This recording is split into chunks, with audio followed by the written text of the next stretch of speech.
নমস্কার বন্ধুরা, সুপ্রিয়া কিচেন আবার আপনাদের সবাইকে স্বাগত জানাই।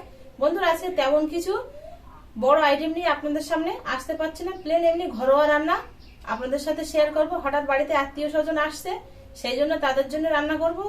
তো তাদের জন্য রান্নাটা তো করব, সেই সঙ্গে আপনাদের সাথেও শেয়ার করব। আজকে উচ্ছে ভাজা করব আলু দিয়ে, আর এমনি গাঁটি কচু দিয়ে নোনা মাছের ঝোল বানাবো, আর তার সাথে প্লেন মটন কারি। তো প্লিজ বন্ধুরা, আপনারা ভিডিওটা না কেটে প্রথম থেকে শেষ পর্যন্ত দেখবেন। আশা করছি আপনাদের ভালো লাগবে। আর যে সকল বন্ধুরা এখনো পর্যন্ত আমার ইউটিউব চ্যানেলে নতুন, প্লিজ বন্ধুরা চ্যানেলটিকে সাবস্ক্রাইব করবেন বেল আইকন সমেত। আর ফেসবুক পেজ থেকে দেখলে পেজটিকে ফলো করে আমার পাশে থাকবেন। মাছে লবণ হলুদ মাখিয়ে দেবো, দিয়ে দেবো লবণ। এর সঙ্গে উচ্ছে ভাজাও করব, সেটা আবার বসিয়ে দেবো মাছখানে একটু কেটে। তার আগে মাছটা ভেজে নিই।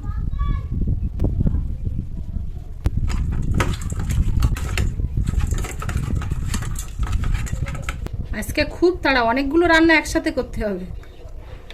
তেল গরম হয়ে গেছে, মাছ দিয়ে দেবো। মাছগুলো এরকম লাল করে ভেজে নিয়েছি, তুলে নেবো। একটু কড়া করে ভেজেছি, নাহলে ঝোলে দিলে আবার কিন্তু তাড়াতাড়ি নরম হয়েও ঢেলে নেবো। কালারটা দেখুন। মাছগুলো সব ভেজে নিয়েছি।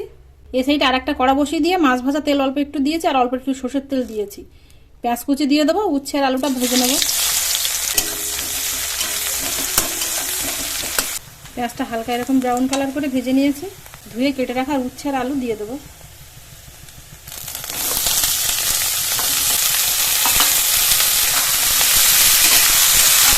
উচ্ছে দেওয়ার পরে উচ্ছে আর আলুর যে জলটা বেরিয়েছিল দেখুন, সেটা পুরো সেরকম শুকিয়ে গেছে। এবার লবণ হলুদ দেবো।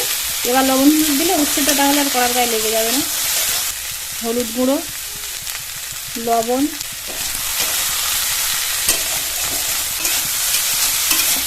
চাপা দিয়ে দিয়ে রান্না করে নেবো। এই সময় গ্যাসের ফ্লেমটা লো থেকে মিডিয়াম রেখে চাপা দিয়ে দিয়ে রান্না করে নেব। সামান্য একটু লঙ্কার গুঁড়ো দেবো, তবে আপনারা এটা চাইলে নাও দিতে পারেন।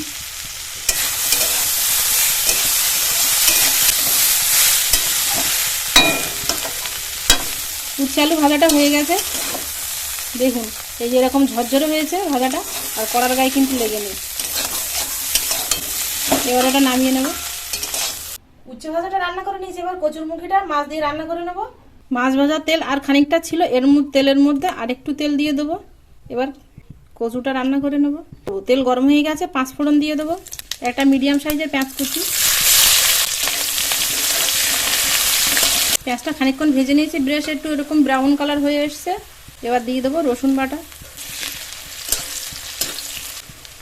রসুনটা দিয়ে 1 মিনিট ভেজে নিয়েছি। এবার এখানে ধুয়ে কেটে রেখেছি গাঁটি কচু, আর তার সাথে একটা আলু নিয়েছি, দিয়ে দেবো।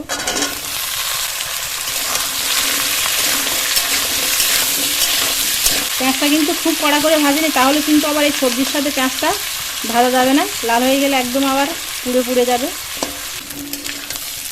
কচুগুলো কিন্তু আমি 2-3 মিনিট মিডিয়াম ফ্লেমে ভেজে নিয়েছি। দেখুন কচুর গায়ের কালারটা হালকা হালকা এরকম ব্রাউন হয়ে এসছে। লবণ দিয়ে দেবো, হলুদ গুঁড়ো,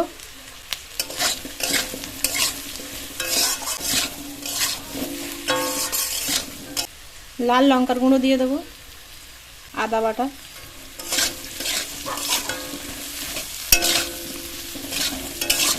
লো ফ্লেমে 2 মিনিট ভেজে নিয়েছি।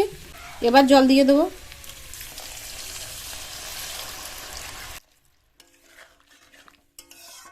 ঢাকা চাপা দিয়ে দেবো সেদ্ধ হওয়ার জন্য। কারেন্টটাও চলে গেল। কচুটাও দেখুন এরকম সেদ্ধ হয়ে গেছে। এবার মাছ দিয়ে দেবো এর মধ্যে।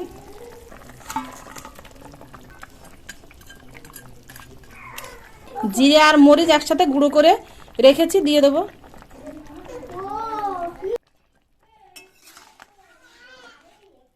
কাঁচা জিরে মরিচ দিয়েছি, সেই জন্য লো ফ্লেমে 1 মিনিট ফুটিয়ে নেব।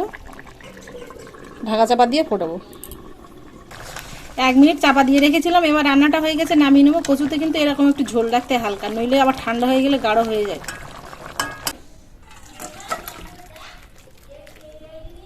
এবার মটন কারিটা বাকি আছে, সেটা রান্না করে নেব। মটন রান্না করার জন্য প্রথমে আগে আলুটা ভেজে নেব। কড়া গরম হয়ে গেছে, সর্ষের তেল দিয়ে দেবো কড়ায়। আলু দিয়ে দেবো।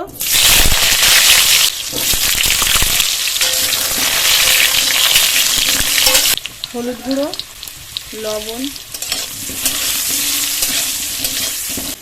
আলুগুলো এরকম লাল করে ভেজে নিয়েছি, এবার তুলে নেব। কালারটা দেখুন কত সুন্দর এসছে আলু ভাজা। আরো সর্ষের তেল দিয়ে দেবো রান্নার জন্য। তেল গরম হয়ে গেছে, পেঁয়াজ কুচি দিয়ে দেবো।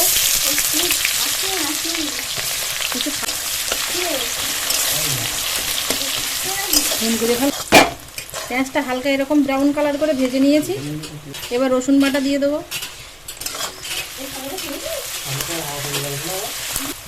পেঁয়াজ আর রসুন 3 মিনিট মতো ভেজে নিয়েছি, একেবারে লাল করে ভাজিনি কিন্তু। এবার এর মধ্যে 1 কিলো মটন নিয়েছি আমি, দিয়ে দেবো। লবণ, হলুদ গুঁড়ো, লঙ্কার গুঁড়ো। এখানে আমি লাল লঙ্কার গুঁড়ো দিয়েছি, তবে আপনারা এর মধ্যে কাশ্মীরি লঙ্কার গুঁড়ো দিতে পারেন। এই লঙ্কার গুঁড়ো বাড়িতেই বানানো, সেই জন্য কালারটা লাল হবে, সেই জন্য আমি আর এর মধ্যে কাশ্মীরি লঙ্কার গুঁড়ো দিলাম না।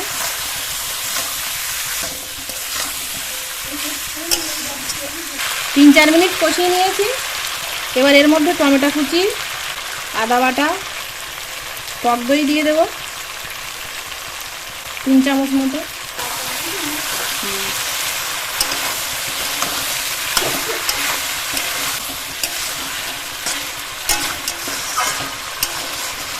চিকেনটা আমি ঠিক যেরকমভাবে কষিয়ে রান্না করি, মটনটাও ঠিক একইভাবে কষিয়ে রান্না করব।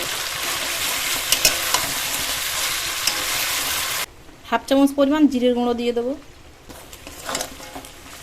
গ্যাসের ফ্লেমটা লোতে রেখে 5 থেকে 7 মিনিট কষিয়ে নেব।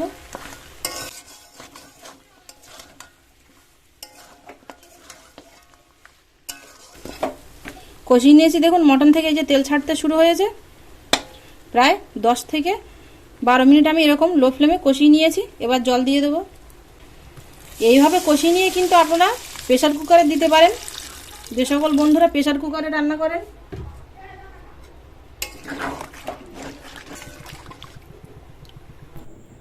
দশ 12 মিনিট মতো ফুটিয়ে নিয়েছি, মটনটা কিন্তু সেদ্ধ হয়ে গেছে। এবার এর মধ্যে ভেজে রাখা আলুগুলো দিয়ে দেবো।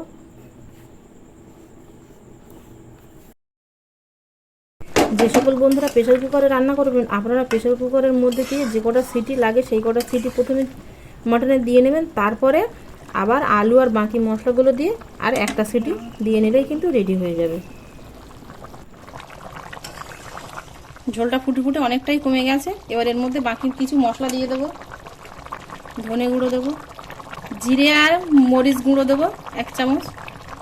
2 মিনিট চাপা দিয়ে দেবো।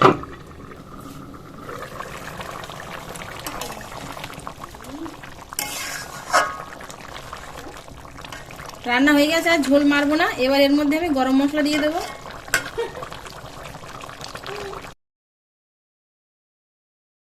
এবার গ্যাসটা অফ করে দেবো। সব রান্নাগুলো কমপ্লিট, এবার শুধু খেতে দেবো সবাইকে ডেকে। আমি যেভাবে মটন রান্না করেছি আপনারা একইভাবে চিকেন রান্না করতে পারেন, আর এটা আপনারা যতদিন বাসি করে খাবেন দেখবেন ততই আরো বেশি টেস্ট হবে।